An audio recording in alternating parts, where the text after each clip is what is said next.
Broadsheet के मामले पर जब अमीर हुक्मरान जब बेनकाब होते हैं तो किस तरह से पता चलता है कि लोग करप्शन कर रहे हैं? वजीर आजम जब करप्शन कर रहे हैं तो निचली सतह पर भी करप्शन आम होती है। ये एक अजीब ट्रेजिक कॉमेडी चल रही है इसके ऊपर जो है ना। ट्रेजिडी कॉमेडी इसलिए कि ट्रेजिक बात ये है कि ये इससे एक्सपोज होता है, ये 20 साल से ये मामला चल रहा है कि हमारे यहाँ करप्शन कितनी डीप रूटेड है और इसकी जो टेंटिकल्स हैं चारों तरफ फैले हुए हैं और सारी पार्टियां इसके ऊपर सियासत कर रही हैं। हालांकि मुझे इसके अंदर इसकी वजह से जो सारा सिस्टम एक्सपोज हुआ है, सारी ही पार्टियां कसूरवार किसी ना किसी हवाले से आती हैं। पहली बात तो ये कि वो हमारे लिए जो नई चीज़ है, हम मेयर का साहब तो इसको बड़े अरसे से फॉलो कर रहे थे, मगर एक नई चीज़ इसमें यह है कि पहले ये तासुर किया गया था कि जनाब जब ब्रॉडशीट के साथ ये मुआहदा मुशर्रफ दौर में किया गया कि जी वो इसलिए ख़त्म हो गया कि वो लालची बहुत ज़्यादा हो रहे थे और उन्होंने कहा बीच में से कि जनाब ये तो आपने तो हमने जो पकड़ाई दिए हैं पैसे, मगर आप भी जो कहीं से भी पाकिस्तान से बाहर जो भी केस पकड़ा जाएगा उसमें से भी हमें काट दें, और वो लालची हो रहे थे तो इसलिए हमने कैंसिल किया।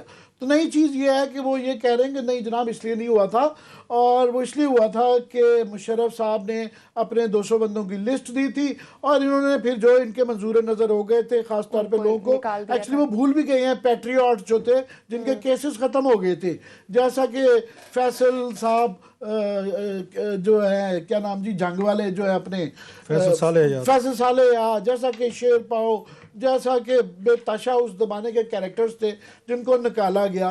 तो एक तो ये है कि उनका बड़ा मुशर्रफ का एक बड़ा दौर का एक बड़ा मकरू चेहरा आता है कि किस तरह सिलेक्टिवली उन्होंने किया, और पाकिस्तान में एहतसाब का हर दौर में इसीलिए कभी नहीं कुछ हो सका कि हमेशा पॉलिटिक्स सियासत आड़े आ जाती है, पिक एंड चूज होना शुरू हो जाता है कि इसको बचा लो इसको करा लो, उसकी वजह से ये पनपता है। और ये इस वक्त सच्ची हकीकत ये है कि इस वक्त पाकिस्तान के अंदर ये जो करप्शन के जो एलिमेंट्स हैं वो सारी ही पार्टियों में मौजूद है, पीटीआई समेत।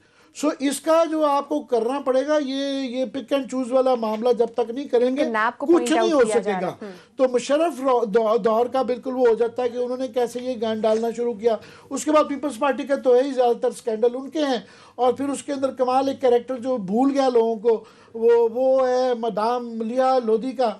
कि आप देखें ना उनका भाई जो है मेन मंसूरुल हक के केस के अंदर था और उसके लिए कहा जा रहा था कि इसको नाम इसका निकाल दिया जाए। ये वो बार बार वो यही कही जा रहे हैं दूसरी साहब कि जनाब वो उनका वो था, और वो उनका कमाल देखें कि वो मुशर्रफ के दौर में भी वो बड़ी एक्टिव थी, वो रही सफ़ीर, पीपल्स पार्टी के दौर में भी सफ़ीर रही, फिर नवाज शरीफ की भी बहुत लाडली सफ़ीर थी, ऑलमोस्ट वो पीटीआई के अंदर भी आ चुकी हुई थी। इमरान खान उनसे बड़े मशवरे कर रहे थे। अभी वो बाइज़्ज़त किस्म की वो दोबारा राइटर बन जाती हैं जब वो रिटायरमेंट होती हैं, जब नौकरी पे नहीं होती तो वो पूरे पाकिस्तान को वो ना अखलाकियात समझा रही होती हैं पॉलिटिक्स की कि ऐसे नहीं ऐसे होना चाहिए, और रोज़ एक तस्वीर लगा देती हैं। मेरी दोस्त है बड़ी, वो नाराज़ होंगी, मगर ये एक हकीकत है, वो कैरेक्टर भी भूल गया हुआ है। इसने काफ़ी सारे चेहरे ना पुराने हैं जो ये भूल गए हुए लोगों को दोबारा याद करा दें कि ये पिछली दहाई का ये मामला थे, वो आ गया। दूसरा नून लीग का ऑफकोर्स कॉमेडी, उसकी जो ट्रेजिक कॉमेडी कह रहा हूँ कि वो पहले मिठाइयाँ बांटनी शुरू हो गए थे फॉरेन के, जी देखें हमें बचा लिया। वो मरियम बीबी का प्रॉब्लम ये है कि पनामा में ये मारे इसलिए गए कि ये ना कभी अदालत में आए थे ना इन्होंने केस पढ़ा था। इनके पास बड़े बड़े वकील जाते थे जो अपना केस पेश करते थे कि जी तुम जीत जाओगे, 50 करोड़ रुपए होंगे, किसी ने 50 करोड़ लिए। एक स्टेज थी कि 6 मुख्तलिफ वकील इन्होंने किए हुए थे, हर बंदे का, डार साहब का अलहदा, मरियम बीबी का अलहदा, नवाज शरीफ का अलहदा, सारों के अलहदा वकील थे। वो ऐसे ही हमारे से जो अटेंड कर रहे होते थे हम भी देख रहे थे ये क्या, ये बच सकते थे। 3-4 केसेस पनामा की थी कि ये बच सकते थे, मगर इनकी अपनी नालायकियों की वजह से और ये डिटेल को ना पढ़ना और अपने केस को खुद ना समझना, उन्होंने आज भी मेरा ख्याल है नहीं पढ़ा होगा। इससे ब्रॉडशीट में भी उन्होंने बिल्कुल नहीं पढ़ा कि फैसला क्या आया और किसने क्या कहा। उन्होंने मिठाइयाँ बांट दी कि जी हम तो बच गए। नवाज शरीफ साहब ने भी कहा, इन्होंने देखे जी हमें विंडिकेट कर दिया, और उन्होंने भी विंडिकेट कर दिया। अभी भी वो उस तरीके से किए जा रहे हैं, उनके तो वो सारा खिलाफ ही उनके केस है। और फाइनली अभी पीटीआई पे आ गया है कि वो उन्होंने वो अभी वो डील चल रही है ना कि उनसे कम कराए जाएँ, वो लड़ जाए। दरमियान में वो भी अपनी सियासत खेल रहे हैं, ज़ाहिर है मौसूमी साहब भी। मगर मेरा पॉइंट ये है कि ठीक है वो उनको पैसे देना और बाहर से लाना एक अपनी जगह है, मगर इमरान खान साहब को अगर ये एहतसाब सीरियसली करना है, बाद की वो बात तो बाद में आएगी, वो होता रहेगा। मगर ये जो 3 इन्होंने अपनी रिपोर्टें निकाली हैं, खुद अपनी JITs बनाई है, जैसा कि चीनी की अभी तक कितने लोगों को चीनी के अंदर लटकाया, मुझे तो कोई याद नहीं अपने पड़ता। वजीर हैं, उनके कैसे ये लटकाएंगे? ऑयल कंपनियों के ऊपर जो है ना, एक रिपोर्ट अभी रिसेंटली आई है, उसकी जो तरीका होता है ना कुछ करने का, कमेटी बना दी जाती है।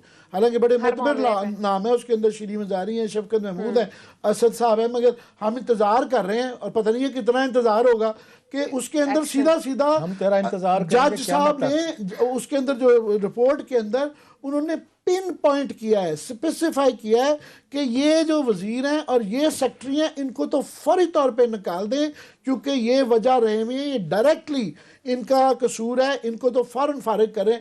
अभी वो कमेटी बनाई हुई है, कमेटी इसलिए बनाई जाती है जब ना करना हो ना कुछ तो कमेटी बना दो जी, कमेटी।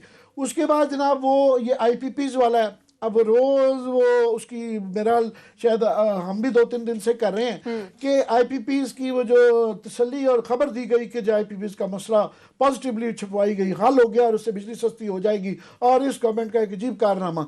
अभी हम कह रहे हैं शुरू से कि जनाब इसका फॉरेंसिक अकाउंट वो करा लें। अब पता चल रहा है कि जनाब जो उनसे मनवाया भी गया था कि शायद एक्सेस पेमेंट जो दी गई, जो उनको और कई खाते उनके थे कि फ्यूल इंडेक्स का मसला था, बड़े मसले थे। और वो ये भुट्टा साहब की भी एक कल परसों में रिपोर्ट देख रहा था, बड़े अच्छे रिपोर्टर हैं, उन्होंने कहा कि जनाब 1000 अरब रुपया जो था ना उनका बनता था, जो उन्होंने देना था, इन्होंने 450 अरब पे मुकम्मल किया हुआ है। उस पर भी वो कह रहे हैं कि नहीं जी, इसके ऊपर भी हम तब साइन करेंगे कि आप ये हमें इतने 33% 40% दे दें। उस पर भी वो रिलक्टेंस हैं और टांगे रगड़ रहे हैं। पॉइंट इज कि इब्तदा जो आपके अपने दौर की है, जो आपके हाथ में है, जो साबित हो चुका हुआ है, उनको तो कुछ को फारिग करें, लटकाएं, क्योंकि जो चीज़ आप इन्वेस्टिगेशन देते हैं उसके अंदर से कीड़े मकोड़े निकल आते हैं, गंद निकलता है। तो इनकी क्रेडिबिलिटी बनती है कि ये कुछ लोगों को जो मौजूदा हैं, जो कि 2.5 साल में हो चुका है, उनको निकालें। तो उसके बाद वो तो 20 साल से सिलसिला चल रहा है, तो मेरा ख्याल वो 20 साल और भी चलेगा अदालतों के अंदर, वो नहीं खत्म होगा मामला। क्लास साहब, हर कोई इसके अंदर है, हर पार्टी साहब, आमिर साहब ने कहा है कोई ना कोई किसी ना किसी तरीके से करप्शन में इन्वॉल्व है, इवन के नैब को भी उन्होंने पॉइंट आउट किया है। आपका क्या टेक है इस पे? जैसे आमिर साहब ने कहा, 2-3 चीज़ें हैं। एक तो मैं दाद देता हूँ इस हाउस ऑफ शरीफ को, हम तो आज का नहीं कर रहे, वो हमारे क्योंकि टीम प्रोडक्शन टीम ज़रा थोड़ी सुस्ती कर जाती है, राना साहब हो गए या हमारे अदनान राजा साहब, नहीं तो 20 शो के क्लिप निकालते हैं कि जब हम 92 पे थे हमने ब्रॉडशीट केस को कितना फॉलो किया और क्या क्या स्टोरीज दी हुई हैं। लेकिन वो दोनों मसरूफ़ आदमी हैं, राना साहब भी और अदनान साहब भी, वो इन चीज़ों में काम नहीं करते, इसको छोटा काम समझते हैं, वो चाहते नहीं है कि हमें क्रेडिट मिले थोड़ा सा। खैर, इनको दाद देनी चाहिए कि ये ना कोई फैसला पढ़ते हैं, ना कोई डॉक्यूमेंट पढ़ते हैं, उड़ता तीर वो जैसे कहते हैं ना बगल में दबा लेते हैं। इनका यही काम है हाउस ऑफ शरीफ का, जो मैं समझाऊँ सर जी टोटल। ठीक है, इसी केस को, चले हम पनामा में नहीं जाते सर, ये छोड़ें, इसी केस को देखें। हमारे ना, मैं आपको अगर ना याद होगा 2-3 दफ़ा पहले बता चुका, देहाती मिसाल, हमारे पहलवान लड़ते हैं ना, वहाँ पे देहातों में लड़ते थे कुश्ती, कबड्डी शबड्डी, हमें पता चलता है हमारा पहलवान हारने वाला है हमारे इलाके का या हमारे गाँव का, जो हमने 5-6 ने जाना, धूड़ मट्टी उड़ा के अपने पहलवान को सार पे जानू जर्मन ये वही काम करते हैं, हर जगह पे यही काम करते हैं। ये मौका था, आप कहते हैं इनके पास बड़े सियासी मैकेनिक्स, मिट्टी के स्वाह है इनके पास, ये मौका था ब्रॉडशीट पे कि आपको इस वक्त वहां पे चुप रहना चाहिए था। आपको केस का पता ही नहीं कि केस है क्या, उन्होंने नारे मारना शुरू कर दिए जनाब। वो देखें ब्रॉडशीट जो है ना, उन्होंने अपना केस विड्रॉ कर लिया, लिहाजा हमारे ये जो एवन फील्ड वाले ये जो हमने माल शाल बनाया था, फ्लैट्स लिया थे, क्लियर हो गए, बल्ले बल्ले बल्ले मेरे जैसे पहुंच गए वहां पे, उन्होंने उठाया कंधों पे, नारे मारना, ढोल ढमक्का करके हम निकल गए सारे। एक्सीलेंसी एक कॉमन सेंस की बात है। पहली बात तो यह है कि वो इन फ्लैट्स को अटैच कर ही नहीं सकते थे, ब्रॉडशीट किया था, मेरा ख्याल अंडरस्टैंडिंग है, गलत कर रहे थे, क्योंकि ये अभी प्रॉपर्टी जो है नवाज शरीफ साहब की, जो उनके बच्चों की प्रॉपर्टी है, उनके बच्चों का उस पे नीलसन या वो जो भी थे, नस्कॉल वगैरह जो भी थे, उनका वो जो ऑफशोर थी, ये उनके नाम पे हैं। अभी ये प्रॉपर्टी सिर्फ जज का फैसला था पाकिस्तान में कि इनको आप आज सीज करें, अभी वो ट्रांसफर नहीं हुए थे हुकूमत पाकिस्तान के नाम पे कोई जाए और उस पर दावा कर दे।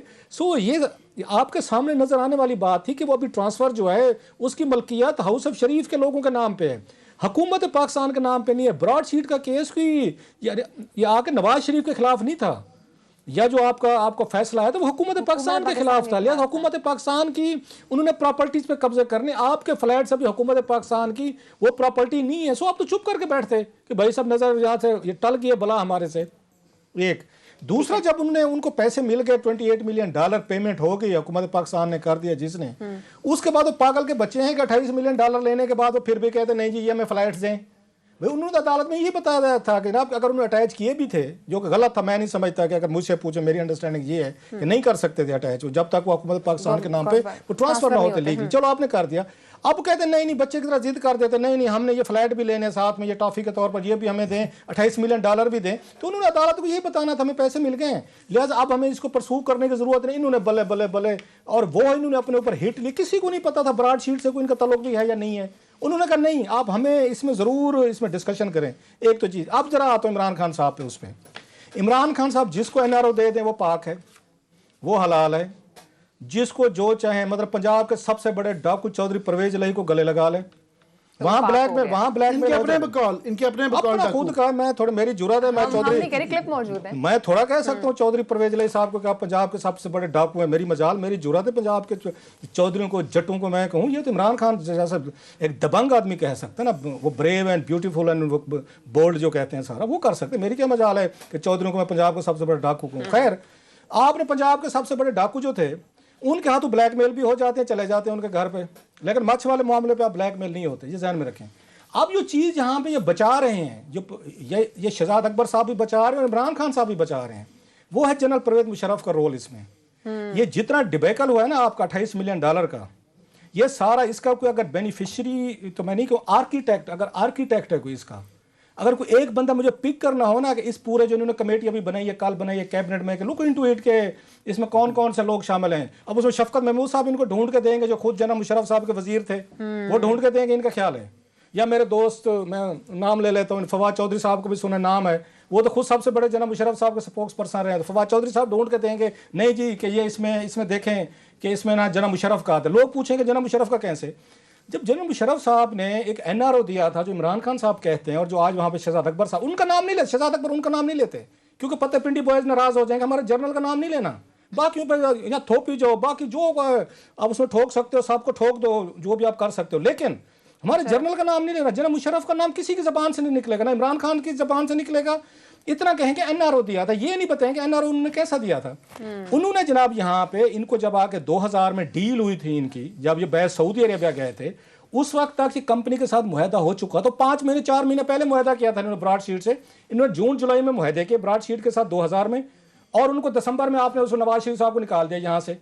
उसके बाद तो इनफेक्टिव हो गया था, फिर इनका रुख चला गया पीपल्स पार्टी की तरफ, जनाब मुशर्रफ साहब का, कि उनके साथ वो डील शील, वो अमीन फ़हीम को वज़ीर आज़म बनाना है नहीं बनाना, क्या करेंगे नहीं करेंगे, बेनज़ीर भुट्टो से दुबई में मुज़ाकरात, वो जनाब मुशर्रफ कर रहे थे। जो ही उनके साथ मुज़ाकरात खुले हुए तो 2003 में इन्होंने वो भी ख़त्म कर दिया, इन्होंने पेट्रियाट तोड़ ली थी। सो इसका अगर कोई वन मैन, अगर शफकत महमूद साहब में जुरत है तो मुझे उसमें ये सारे डॉक्यूमेंट्स इनके सामने आएंगे ना, इनमें जुरत है। जनरल अमजद को बुलवाएं ना, एक इंक्वायरी कर रहे हैं ना भाई साहब, जनरल अमजद साहब आप उस वक्त नैब के चेयरमैन थे यहाँ पे, आप हमें बताएं 5 महीने पहले आप उस ब्रॉड शीट के साथ डील कर रहे हैं कि आप हमें दुनिया भर से ये लोग लेके ढूंढ के दें, 20% उनका शेयर दे रहे हैं, और 4 महीने बाद जिनके खिलाफ वो सबूत इकट्ठे करने का टास्क दिया गया है उनको आप यहाँ से निकाल रहे हैं कि आप जाएं। तो नवाज शरीफ के खिलाफ तो उसके बाद इन्वेस्टिगेशन तो वो क्या नल एंड वाइड हो गई थी जब सऊदी अरेबिया से डील के बाद वो चले गए थे। उसके बाद उनको परसू करना, उनके केसेस ढूंढना, उनकी करप्शन ढूंढना, वो तो मतलब एक कॉमन सेंस भी नहीं बनती ना। फिर पीपल्स पार्टी से आपकी दोस्तियां होगी, फिर आपने 2003 में सारे मुआहदे खत्म कर दिए, फिर जनरल मुशर्रफ साहब के दौर में आते ही इनके मुज़ाकरात शुरू हो गए, और जब ये आसिफ अली जरदारी साहब आए, इन्होंने $5 मिलियन मेरा ख्याल है इन्होंने जून में 2008 में इन्होंने उसको, ये मेरा जेरी जेम्स उसका नाम था कंपनी का डायरेक्टर, इन्होंने उसको अदा कर दिया। और उन्होंने पता बिल कितना बनाया था, इंटरेस्टिंगली जेम्स जेरी ने $515 मिलियन का बिल बनाया पाकिस्तान के खिलाफ, और इन्होंने कहा जी आर्बिट्रेशन में चलते हैं। $515 मिलियन नहीं, इन्होंने हायर किया अहमद बिलाल सूफी साहब को। सुनते हैं जरा क्या कमालात हैं इस मुल्क के। फेवरेट वकील जो टीवी पे बैठ के उन्होंने मेरी तरह कोई 2-4 बातें पढ़ ली हैं इंटरनेशनल लॉ की टीवी पे, और कोई है नहीं, तो पाकिस्तान को लगता है कि अहमद बिलाल सूफी पाकिस्तान का जीनियस है जो इंटरनेशनल लॉ समझते हैं। इसमें उन्होंने वाकई जीनियस वाला काम किया, मैं बताता हूँ आपको। इन्होंने जनाब उनके साथ रब्ता किया जेम्स जेरी के साथ कि भाई साहब मेहरबानी करें, $515 मिलियन तो बहुत है। अपनी फीस इन्होंने अलहदा ली, इंटरनेशनल आर्बिट्रेशन और पता है इन्होंने कितने पे राजी कर लिया, $515 मिलियन का उसका दावा था कि मुझे चाहिए। इन्होंने $5 मिलियन पे ब्रॉड शीट को राजी किया। वो तो कहा कि जी कमाल, उस वक्त तो तालियां बची कि 500 मिलियन से 5 मिलियन पे ले आया। इस तरह तो अब इससे क्या साबित हो रहा था, अब जो ये नहीं समझ सके कि इससे वो साबित क्या हो रहा था कि फ्रॉड हो रहा था आपके साथ, कि जो 5 और 15 मिलियन डॉलर जेन्युइन क्लेम होता तो वो आपसे 5 से मिलियन डॉलर पैसे लेता। 5 मिलियन डॉलर लेके वो साहब हो गए जनाब रफाचुकू, आपको भाग गए, वो रफू चक्कर हो गए, भाग गए जनाब। उसके बाद दोबारा इनकी उन्होंने एक नई कंपनी लिक्विडेट उसने बेच दी वो कंपनी। नई कंपनी वालों को जब ये मिला, जिसमें ये मसूफ ये मौसवी साहब अब सामने आ रहे हैं करेक्टर, तो इन्होंने जनाब फिर नया दावा ठोक दिया, इन्होंने जो हमारे पैसे दें। अब नई ट्रक की बत्ती दे रहे हैं कि मेरे से और काम ले लें। सबके पैसे क्या रहते क्या हैं। आपको बताऊं, मैं चीजें बताऊं कि इस मुल्क में ये निकलता बैकग्राउंड लोगों को भूल गया है सारे मामलात का।